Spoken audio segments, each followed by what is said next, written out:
what's going on? You're listening to the Gamer Girl podcast. I'm your host, Maddie, aka Purple Riolu, and I am joined by no one. It's kind of sad. It's also kind of sad because I can't tell that this is recording, but I have no idea how loud I am, or if I'm close enough to the mic, or if I'm too close to the mic. I don't know what I'm doing. So we're just gonna hope for the best. Yeah. So, I hope you like my new intro. Let's get into it now. Roll that intro music.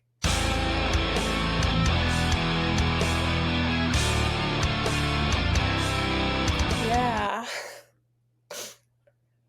I think I'm gonna be a bad friend and let Beth deal with editing this nonsense. Yeah. So, you may be wondering what is going on. Well, we were supposed to do a Mario episode a bit ago, and then life happened as it does. And it's been 3 weeks since the last episode, so I was like, well, maybe I can do something. So that's why I'm here. I've never done a podcast just myself before, but I guess it's going okay, because apparently it's already been 2 minutes, and I've literally talked about nothing. So, hey, it is what it is. Okay, so the first segment is normally the icebreaker. But I have no one to ask me an icebreaker question. So I asked ChatGPT to get a question for me. So ChatGPT asked me, if you could have any superpowers, what would it be and why? And then I thought it was funny what they said after the question. This is a fun, engaging question that allows your guests to share their imagination and personality with your audience. It can also lead to interesting follow-up questions and discussions. So I guess I'm going to have some interesting follow-up questions and discussions with myself. If that's not the definition of a psychopath, I don't know what is. Actually, I don't know if I should admit this, I used to talk to myself quite a bit. So podcasting should be easy, right? But I don't know. Anyway, I should answer the question, right? So, my go-to answer for basically my whole life to this question, because this is kind of a cliche. I don't know if cliche is the right word, but I feel like this is one of the go-to questions, and I still think I agree with what my go-to answer when I was a kid was, which would be to be able to talk to animals, because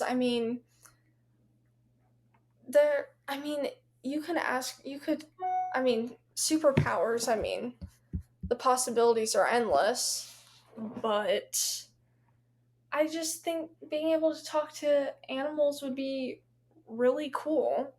Kind of see what they're thinking. Because animals are so interesting. And that you never, sometimes, like for instance, sometimes my dog will do something and I'm like, I just want to know what you're thinking right now.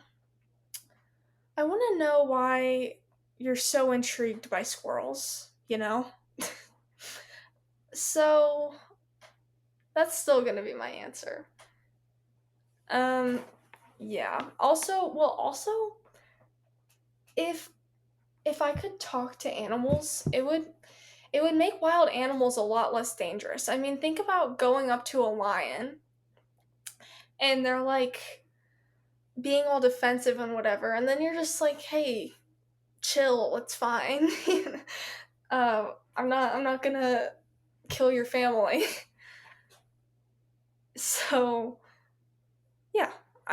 So I tried to ask ChatGPT the question back to them, asking ChatGPT if you could have any superpowers, what would it be? And ChatGPT responded, as an AI language model, I don't have personal desires, but I can give you some of the most popular superpowers people often wish for and why they might want them.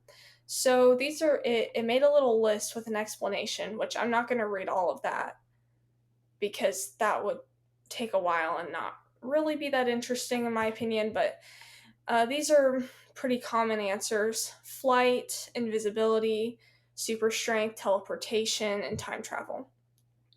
So, yeah. So, yeah, I think time travel would probably be my other answer. You know, I mean, that would be really cool. Yeah, I don't know. Okay, so the next segment, what have I been playing?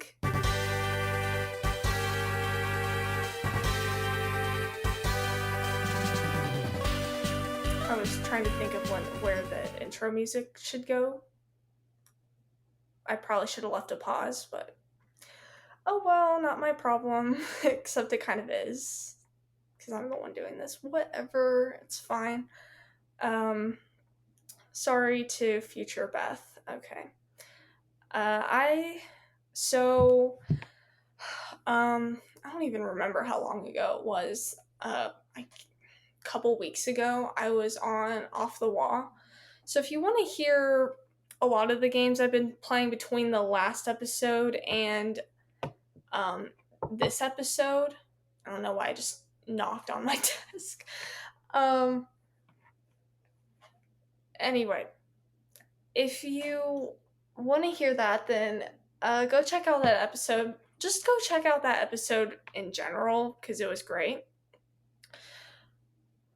But in that, I talked about a lot of games and stream from a while ago. I don't even know anymore. But I haven't really been playing many games apart from my streams. In fact, I'm trying to think if I've played anything besides Mario Kart in the last couple weeks, and I'm not sure. But yeah, so I played uh, a little over a week ago. I streamed the ultimate Mario Kart challenge. And so this was I saw a YouTube short. That's where I got this idea from. And in the video, it was this. I don't know what I'm saying.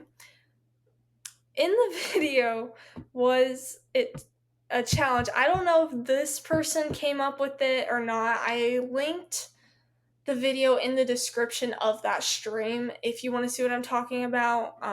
Beth was the one that shared it in the Discord as well a while ago.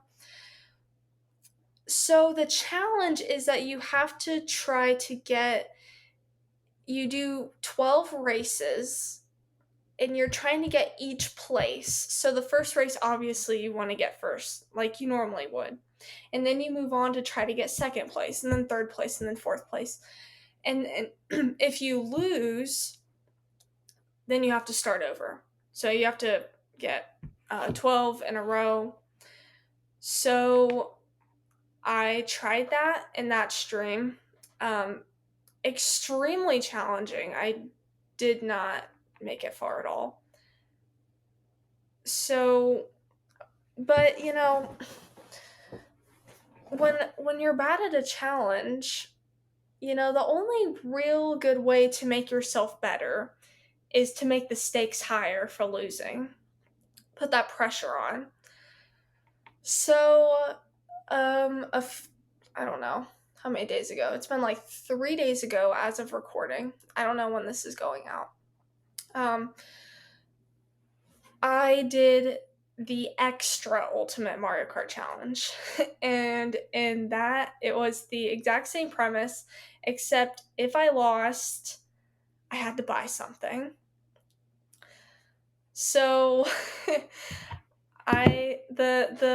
the catch is that I already had the amount of money aside that I was going to be spending, and for the most part the games I bought I was already planning on buying because it was all in the 3DS and Wii U eShop because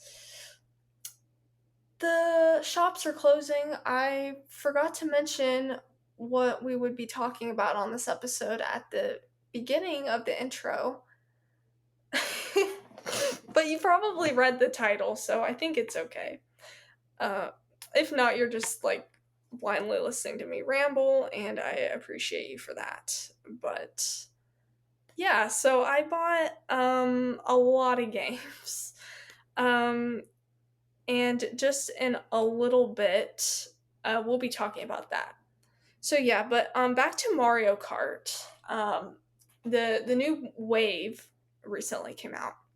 Right, it had the new Yoshi's Island track.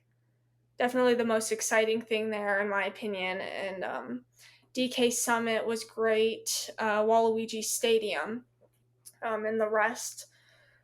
I can't even. There was like a tour track, as there always is, and a bunch of other stuff. I don't even know anymore. But I overall feel pretty good about it. I mean, this has to be the best one, right? Just because of the brand new Yoshi's Island track. And I feel like that carries the whole thing. It's really great. I really like it. Mainly, I just like looking at it. I mean, the race. I mean, it's cool, but really, man, I just love the Yoshi's Island art style. And I'll never get tired of that. Yoshi's Island is probably my favorite Super Nintendo game just because of how it looks. Like I think it is the prettiest game on the system. Um, it definitely doesn't. Maybe it. I don't know if it. I don't think it really feels dated because I feel like the rest of the Yoshi games have kind of just taken that concept. And as far as like 2D Yoshi, it hasn't really changed. I mean, well, I mean, I haven't played Crafted World, but I mean that's pretty different. But like um, Yoshi's Woolly World, New Yoshi's Island, like all of those. I mean, it's kind of the same thing, just more modern looking and whatever. But I really just like the original look of Yoshi's Island. Um, so I feel like that they translated it really well into the Mario Kart track, into the 3D environment. I'm impressed, and I think it would be really great to see more, um, maybe a game kind of using that art style. But I feel like we said the same thing now that I think about it for the Animal Crossing track, because the Animal Crossing track really looks phenomenal. And people speculated that the Animal Crossing on Switch, obviously New Horizons 3 years later, but it was really during the Wii U era, when we were like, are we going to get an Animal Crossing game on Wii U? We don't talk about Amiibo Festival. But, you know, we were like, will the next Animal Crossing game look like the track? And it didn't. So I don't think we're gonna get a Yoshi's Island game looking like this, but it would be cool. So yeah, that's my thoughts on Mario Kart. It's the main thing I've been playing. I haven't started any games in a while. I've had so much going on. I've really been enjoying streaming weekly. Those streams, I feel like I stream for as long in that one sitting as I normally play video games throughout the week. So, yeah, I need to get better about probably setting a time limit for myself or something so I don't go like 5 hours every single time, but it's fun. So, I'm the only one here, so I can plug my content as much as I want. Yeah. Okay. So, normally we would have questions, but I decided not to. I mean, I know that we have questions waiting for us to answer, but I decided just to wait on those. I mean, on the next episode that Beth and I do, I'll be here hopefully so I can answer those questions then and we can have a conversation together. So no questions today. Also, I haven't checked, but I'm pretty sure we haven't gotten any reviews. But if we do, then we'll also read those on the show on the next episode. So yeah, review, send in a review, or anonymous 5 stars on Apple Podcasts or Spotify, or wherever else you can review that this podcast is on, which I don't know. I don't know. Do some exploring. Review us everywhere.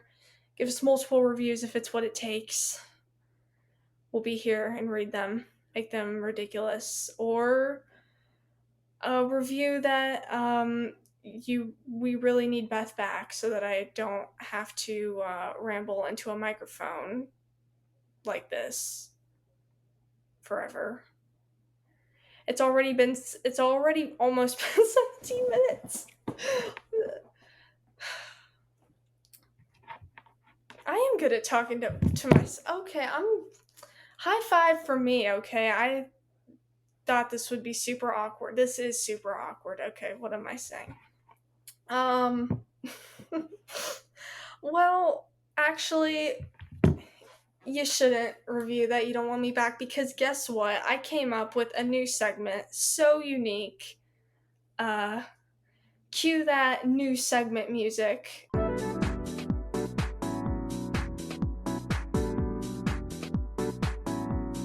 I don't know what the new segment music is, but play it or don't, and this is super awkward.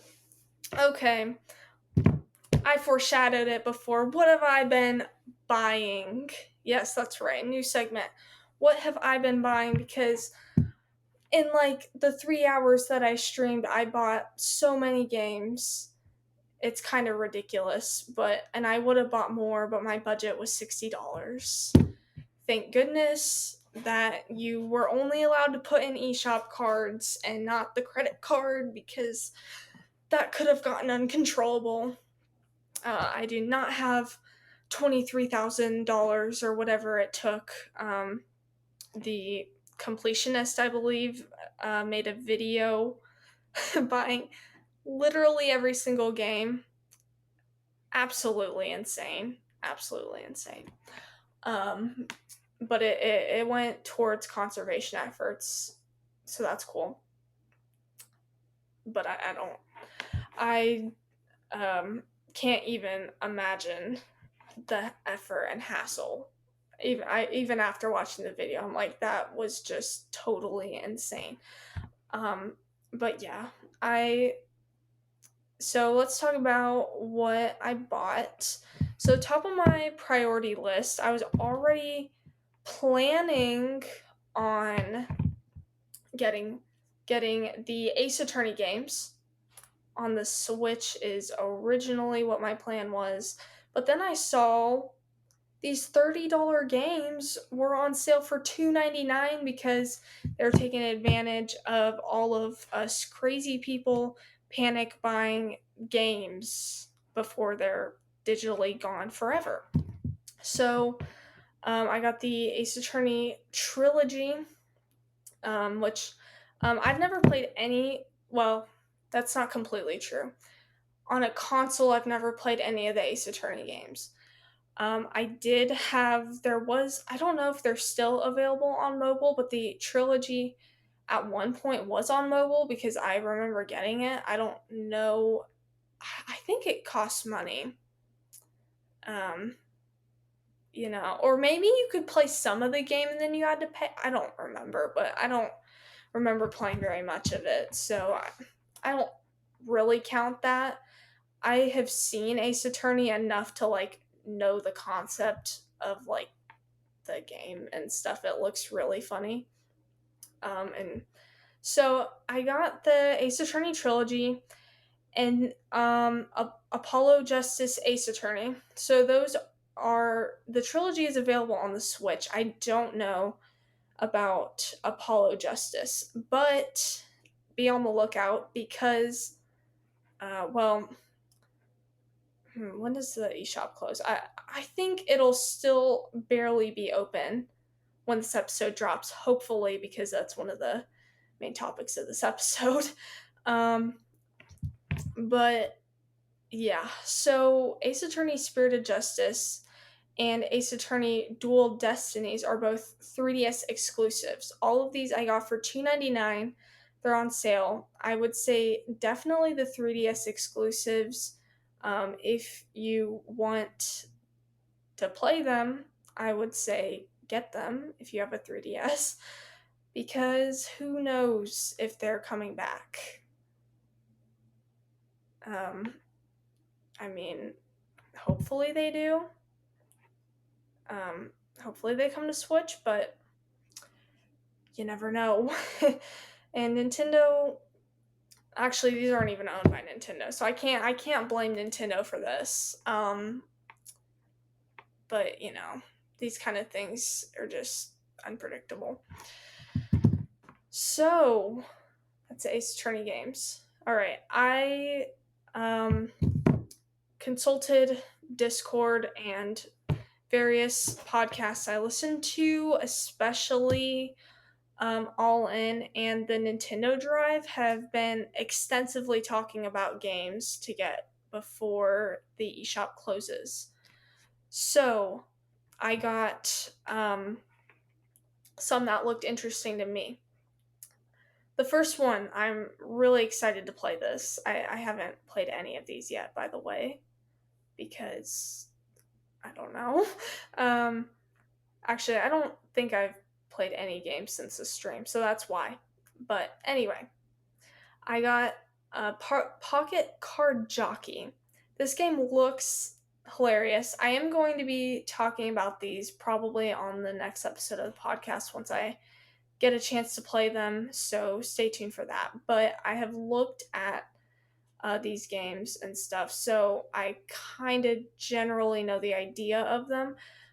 Pocket Card Jockey is made by Game Freak, Pokemon creators, and this game, I don't know where this came from. I don't know where the idea came from, but it's basically horse racing and solitaire, and yeah, I am all here for it. Crazy.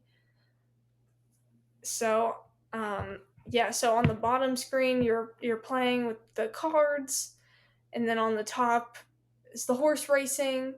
Adorable art style too. It's also this game a version. I don't think it's the exact same game, but a sequel or remake or something is on Apple Arcade if you have that. I did consider rebuying Apple Arcade just for that, but I figured, well, I got it on the 3DS eShop now, so I'm probably good. Anyway, next game I got, also made by Game Freak, Harmonite. This game is I haven't played it yet, but it appears that it is like a 2D game. It's really vague. Wow. But you're collecting music notes, and it seems it's very melody, almost rhythm focused, it appears. So I'll get back to you on that once I play it. I also bought Photo Dojo because I've heard that this game, great things about this game, and it looks hilarious. It's a fighting game, but you take a picture of your face and whoever you're playing with, and then you record audio clips that you shout during the fighting moves. It looks absolutely hilarious. So I am very much looking forward to playing that, hopefully with some friends, because that sounds really fun. Next one I got, I honestly don't know a lot about this game, but it was made by Level 5, and they make fantastic games, and that's really all I needed to know. This is Attack of the Friday Monsters. The art style and vibe maybe sort of reminded me of Yokai Watch. I don't think this game plays anything like Yokai Watch, but sort of the overworld and stuff kind of reminded me of that. So I will also hopefully play that soon to be able to talk about it. All right. That is not it though, because this next one, I haven't heard anyone talking about this. But for the Pokemon fans out there, this might be a must buy. Pokemon Dream Radar. This game came out 2012, around the time of Black 2 and White 2, but it's on the 3DS. I don't remember. I think it was like $3 or $5. I don't remember. I was cracking up on stream because I was reading the description, and it says that it calls it a shooter at the beginning, and come on, Pokemon shooter, Pokemon first person shooter. Yeah, no. This game does not live up to the hype probably that I put on it. I just wanted the game to have it, honestly, because I'm a huge Pokemon fan. But I mean, the trailer in itself, you look at it and you're like, I don't know about that. Very, very weird. You're in like it's like Pokemon Go, in that it's like the real world outside of your camera.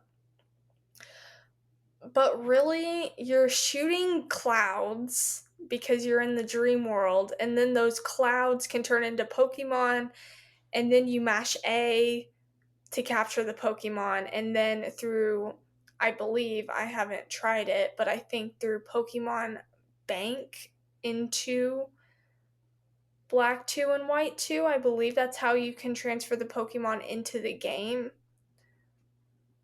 Granted, I don't know if Pokemon Bank existed for that game, so actually, maybe you just have the game in your DS and it can automatically do it. I don't know, but for the Pokemon fans out there, it's probably not a necessity, but maybe something to have for fun.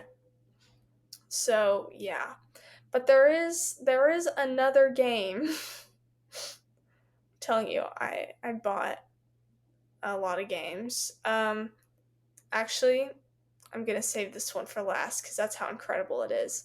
A lot of people listening that are very invested in my shopping habits, as you should be. I'm just kidding. Might be screaming that I haven't said Pushmo. I haven't mentioned Pushmo. But I didn't have an unlimited budget, so I didn't want to buy all of the games. So I just decided to get Pushmo World on the Wii U. Hopefully that's not a disappointment to you. I don't know which one's the best, but I was like, well, this one's on the Wii U, and it's like $10, and that was like how much I had left, basically. So I just decided to get that one. Also, I hadn't gotten anything on the Wii U up to this point because a lot of its library is known for the virtual console, although we will be getting to that because that is the next topic that we're going to talk about, top virtual console games, not on Switch. But that being said, a lot of the virtual console games on Wii U are on Switch, or I think are coming to Switch soon, like the GBA games, for instance. But anyway, so I got Pushmo World, and also while I was browsing the eShop, mainly on stream, you can see me browsing the Wii U eShop for like an hour if you want, if that's your kind of entertainment. But yeah, so I saw Mini Mario and Friends Amiibo Challenge was free, and I'm like, well, might as well get it. And it's the Mario versus Donkey Kong.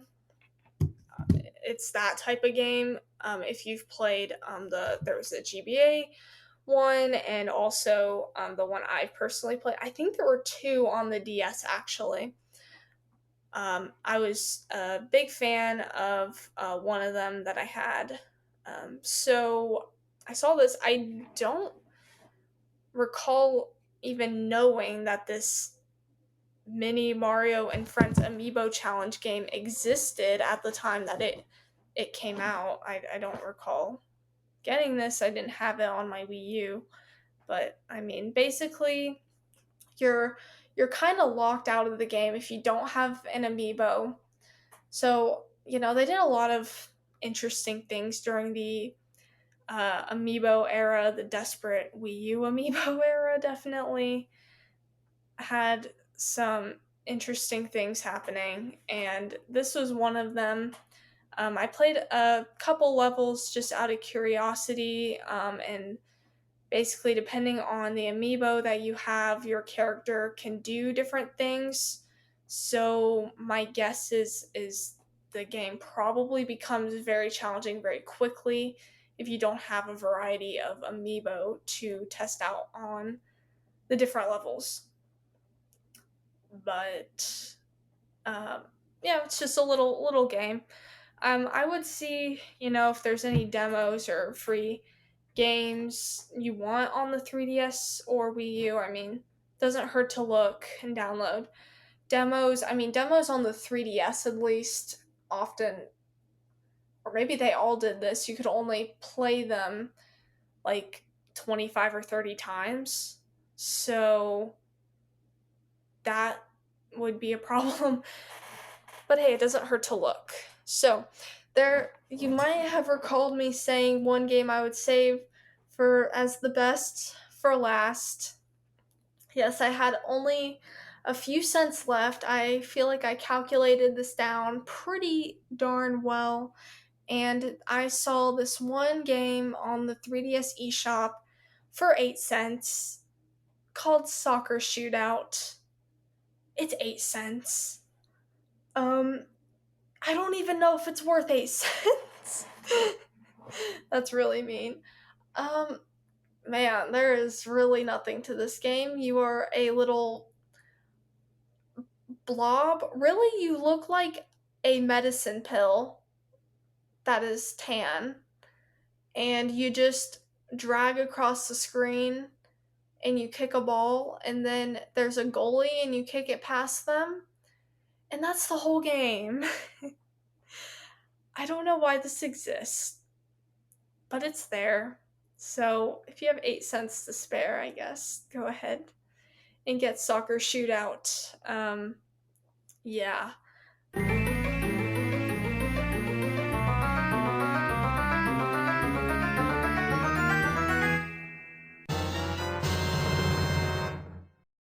So, for the next topic, we have top virtual console games not on Switch. So, starting with, I was looking mainly on the Wii U. I think there's a lot of crossover, I think, between the games on the Wii U and the 3DS eShop. Like there's a lot of NES, Super NES, Game Boy games Actually, the Wii U doesn't have any Game Boy games. The 3DS does, which the 3DS has a ton.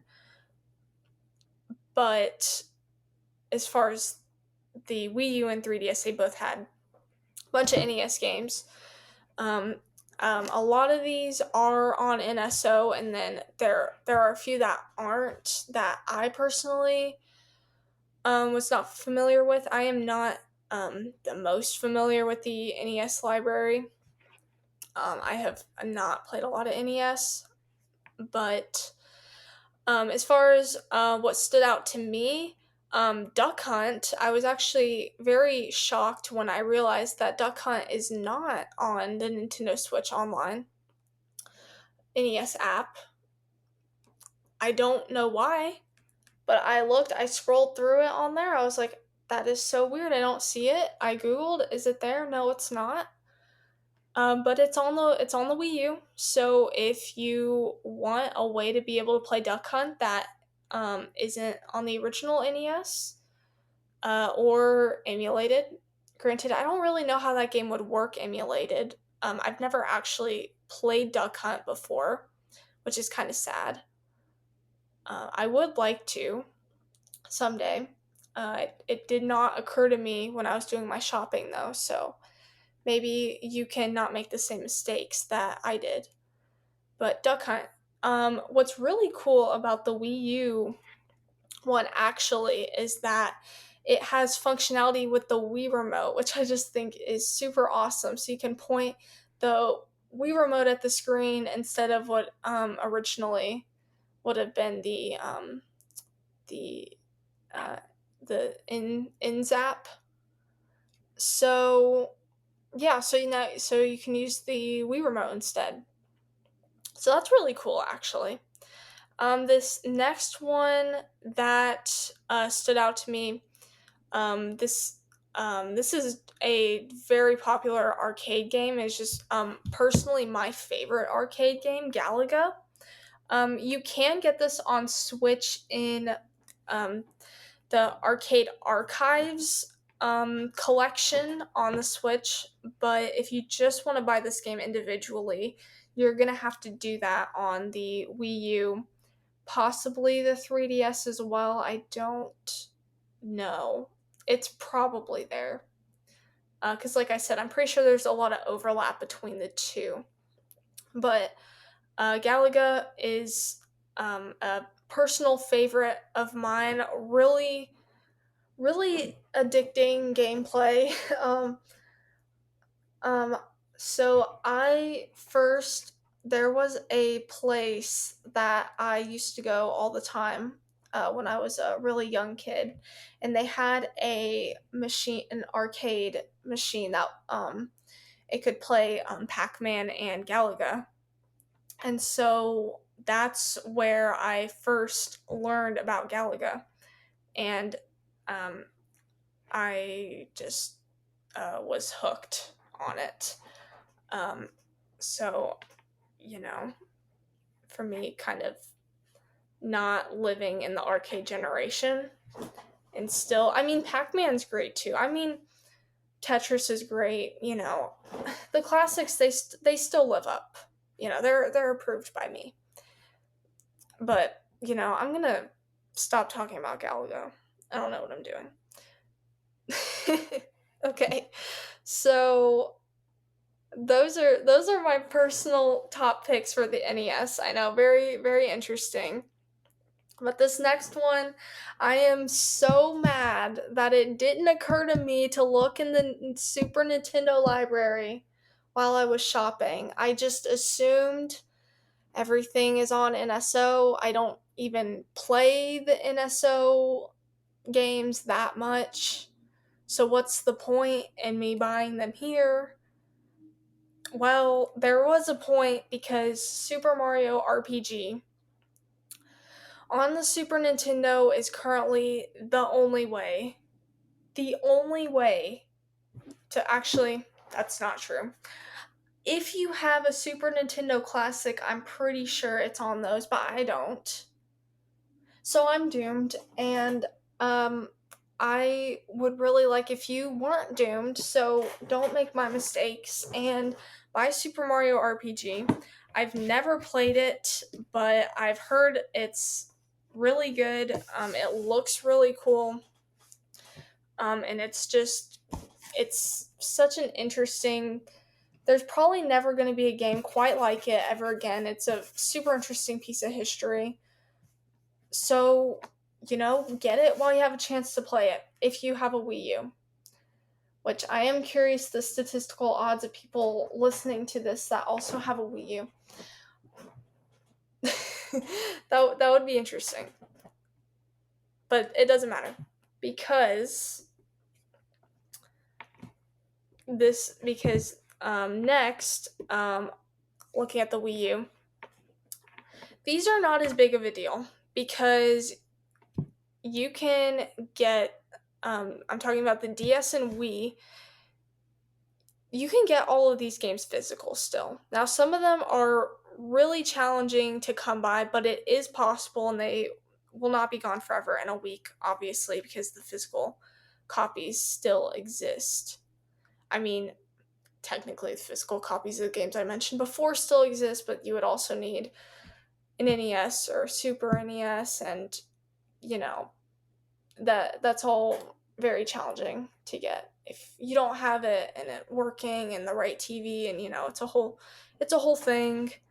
The DS and Wii a little bit easier, still more accessible. But the very awesome thing about the DS library on the Wii U is there's a ton of the essential games, and you can play them on your TV, and they're $10 each, which is significantly cheaper than you're going to be finding them in the wild, in the real world, for your DS, if you're not emulating them, obviously. So $10, I would say at this point, is a steal. And really, it's really most of the classics. They're all on there, except for the Pokemon games. Pokemon Mystery Dungeon and Ranger, and some of the spin-offs are on there, but like the mainline Pokemon games are not. But pretty much everything else, all the Mario games, all the Zelda games, all of that, it's all there, $10 each. Buy it while you can. Also, the Wii, very similar. I feel like not as many games, but a lot, and they're $20 each, which is still pretty good. I mean, Wii games are usually running higher than that, like the Zelda games and stuff. Usually quite a bit more than $20 if you want the Wii games physically. So, if you want them, get them. I would say my top recommendation would be Super Mario Galaxy 2 because it doesn't seem to be coming to Switch. It didn't come to Mario 3D All-Stars, which is still a travesty. Which, oh, and by the way, you can't get that anymore either. I mean, it's still out there, but yeah. So Super Mario Galaxy 2 would be my top pick. A lot of these other games have had, other games in the series and whatever. Maybe Hot Topic. What? Maybe a hot take. There we go. Maybe a hot take, but I think the Switch, okay, never mind. I don't know where I was going with that, because Wii Sports, Mario Party 8 probably don't. I was going to say everything the Wii's done, the Switch has done better, but that's kind of true and kind of not true. Mario Kart Wii. I don't know, I'm not giving up the Wii for anything, so you shouldn't either. Okay. I need to keep going before I laugh at myself too much more, because this could get painful. Okay, there was one other thing I missed. One other important thing on the 3DS Virtual Console. This is kind of a big deal. you could get a ton of the Pokemon games. You can get the first 2 gens. So that's red, blue, and yellow, and gold and silver, and crystal. So if you want those, you don't have a Game Boy or the games themselves, not to mention the cartridges die, the hardware dies, it's old, it's 2023, it's not super easy these days. But if you want a way, the 3DS probably won't last forever, but it's definitely a lot better than relying on a Game Boy. So if you want the Pokemon games, I would say do it. And then also, like I said before, there's a lot of NES, SNES, Game Boy games, Game Boy Color games, all that on the 3DS eShop as well, and some that are not currently on NSO, although Game Boy just came to NSO and GBA as well, obviously, so those are probably going to be getting a lot of those games. So that's why I'm personally not too concerned about it. But if there's anything that you absolutely need to have forever, then I would do it. Not to mention NSO Online is a subscription service, and if you don't plan on subscribing to it for a while, and of course it's eventually going to end, then you might want to consider that as well. So with that was the what have I been buying, and then that just kind of naturally turned into eShop games to get before they're gone. Don't panic. You have a few days. Hopefully you can get to a store, buy some eShop cards. Important, actually. This is an important thing to know because I was panicking because I was not sure. Your 3DS account must be the same one as your Switch, or same with the Wii U. 3DS, Wii U, whatever. You cannot put in the eShop cards directly onto the systems. It's deceiving because there is a spot that does say enter code, and then you'll get a error code that they don't do that anymore. So the only way to get money onto these systems is to get I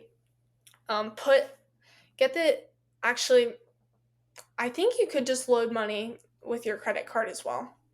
But get the eShop cards or whatever way that you're going to put money onto your Switch. And then if the accounts are synced up, if you put the money on your Switch, then when you turn on your 3DS or Wii U, the money should be there. If they're both under the same Nintendo ID.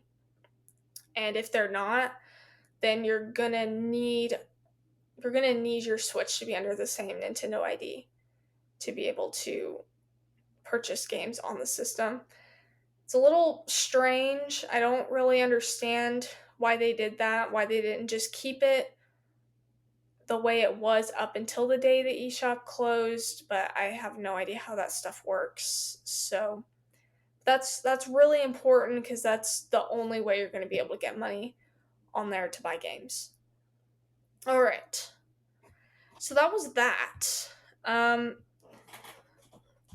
Good luck getting your games or whatever. We're going to move on to this next topic, changing gears quite a bit. Another kind of brand new thing for the show is talking about and sort of doing a mini review of this game that admittedly we were given the game months ago. Life happened and unfortunately we never got to reviewing it, but I'm here to do that. Now, the developers Magic Shock Games very generously gave us download codes of the game Dire Vengeance.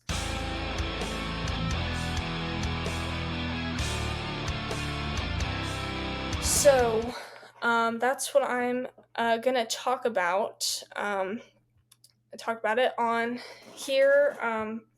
Sort of my thoughts and impressions. Admittedly, one of the reasons that we were so late, or that I was so late to feeling like I could do something like this is because this kind of game is very far outside my comfort zone. I have never played Castlevania.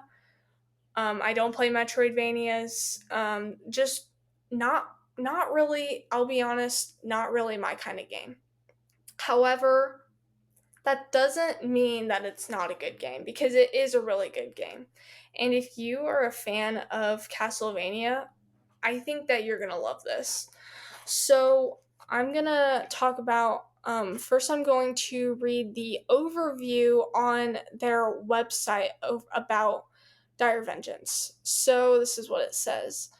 Depraved cultists have opened a portal to the Dark Realm, and a demonic invasion has begun. Pandora ventures into the depths of hell to slay the dark powers who threaten to conquer the world of light. Collect soul orbs to upgrade your abilities and uncover arcane weaponry hidden perilously in the deepest dungeons. Run, jump, and slash your way through frozen wastelands, lava-filled chambers, and living caverns made of purifying I don't know about that. Putrefying flesh as you do battles with hordes of condemned monstrosities. Defeat the many merciless masters of each stage to reach the final showdown with the devil herself. Leap, duck, and dodge through countless murderous traps. Use your trusty viper sword and magical ranged weapons to tear through demonic denizens who thirst for your blood in this classic style linear side scrolling action game. Clash with droves of enemy types. Each stage has its own unique set of baddies waiting to do battle with Pandora. Visit the bestiary to get the depraved tale of each one. Hidden weapons and secret passages are scattered throughout the Dark Realm. Use all your skill to delve into each accursed level, unlocking the mysteries within. Fight your way through the generals of the Dark Realm, from unholy wielders of occult magic to monstrous machines ready to tear you limb from limb. Each gruesome leader of the Dark Realm has their own unique combination of moves and attacks. High-resolution, hand-painted art brings intricate and colorful realms to life. Lush environments and unique challenges accompany every stage, each painstakingly assembled to inflict maximum terror. Heart-pounding metal soundtrack keeps the action in high gear. Composed by Master of Metal, I'm gonna not say this name right, Human Amadi, the soundtrack is as good for headbanging as it is for crushing zombie skulls. So, from that right there, you can kind of get the vibe of this game, what this game is going for. Now, I don't think it's any coincidence that this game came out in October, I think the middle to end of October last year, right around Halloween time. And I don't think that's any coincidence because I think this game is definitely perfect for those kind of spooky vibes. I personally got the review code around that time as well, and I actually did play this game on Halloween. My friend invited me over, and we dressed up for fun in our costumes, and probably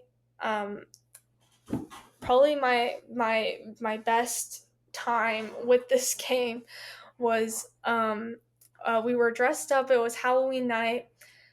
This spooky game was perfect for the Halloween vibes.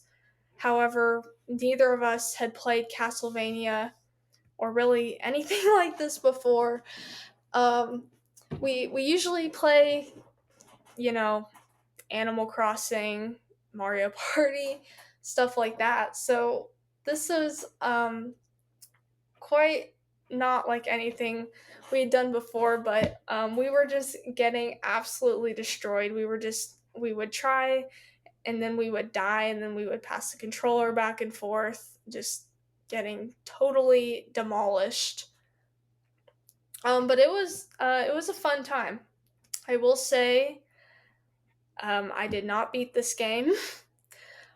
um, I would have liked to, for talking about it like this, and since the developers so kindly gave me a review code, but you know, I'm really bad at it. I'm really bad at it. But that doesn't mean that it's a bad game. It is a really good game, and it really does what it set out to do. So I do want anyone listening to this to be informed on whether this is something you would like, and if it's your type of game, if you would enjoy it. And I really think the easiest way to say that is if you're a Castlevania fan, or games like Castlevania, because that is 100% what this was inspired by. And I personally have not played Castlevania, but I have seen enough of the game that it is very clear through the game style, the gameplay and art style, game style, I guess. And then also has elements that are like Mega Man, Contra, and Ninja Gaiden. So basically, quick-paced, side-scrolling action platforming is what you're going to be getting with this game. And like I said before, very challenging. At least to someone not familiar with this kind of game genre. And I do think this game was intended, like, if you don't know what you're doing, like I don't think anyone's going to be getting through each level the first time around. I think you have to learn as you go. And if you jump into this game without looking at any tutorials or how to play the game at all, then you're gonna absolutely have no chance. And that's just how the game is meant. And the same with the boss battles. Kind of brutal. So each level is designed around 2 different weapons, which is kind of cool for variety in the game. So you spend orbs to choose what abilities to upgrade. So the game kind of adapts to your play style and adds replayability potential in that way. Since, if you want to play the game again, you can choose different abilities to upgrade. And so, like I said, I did not beat this game. I did some research to, not sound completely like I didn't know what I'm talking about.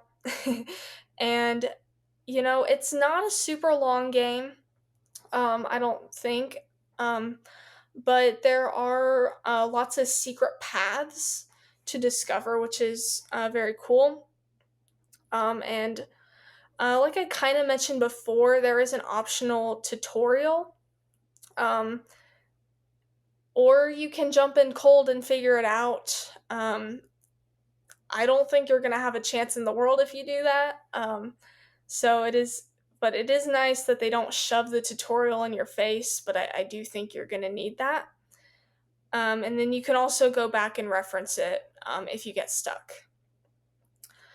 And then the next thing that kind of mentioned before, but it is a heavy metal soundtrack, which it sounds really great, really well done, and just absolutely fits the vibe of the game. In fact, I would say it completes the vibe of the game. I don't think this game would feel the same at all to play if it wasn't for that really just intense music going on while you're killing things.